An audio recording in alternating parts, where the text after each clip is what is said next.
கருணாநிதி பேரனா 2.5 வருஷம் உங்க அப்பன் காசு போடல. இப்ப உடனே விஜய் வந்து எதுக்கு டாச்சல் கூட 10 கோடி கடத்த வயசு போய்க்கிறேன் உங்க அப்பா. ஊரை ஏமாத்துன்ற கம்யூனிட்டிங்களா? டேய் அசிங்கமா கேப்பேன்.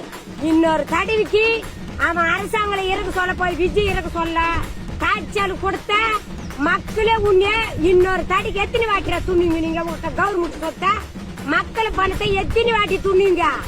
ஏன்டா பணத்துக்கு அல்லாடுறீங்க? அமுத்துறீங்களாடா கோடி கணக்குல 10 கோடியை கடத்த வயசு போய்க்கிறாடா. விஜய் புள்ளிய நொந்த அடிக்கிறாடா என் அண்ணன் தம்பியா. என் தம்பிய நோக அடிக்கிறாடா மக்கள்ரா. டேய் நீ பணத்தை 5,000 ஊத்துட்டா போட்டா உனக்கு நீ 5,000 போட்டா டிவில சரி அக்கௌண்ட்ல உனக்கு நாங்கெல்லாம் ஓட்டு போட்டுருவோமா? அதான் வேவாதான பருப்பே தெரிஞ்சு வச்சுக்கோ. ஒழுங்கா நடந்துக்கோ. இனிமேலு விஜய டாச்சல் கொடுத்த மத்துல கட்டுற மாதிரி கணிச்சிடுவோம். அரசாங்களே இனிமேல நீ உக்காரவே முடியாது. எத்தனை தலைமுறை வந்தாலும் நீ உக்கார மாட்டேன்.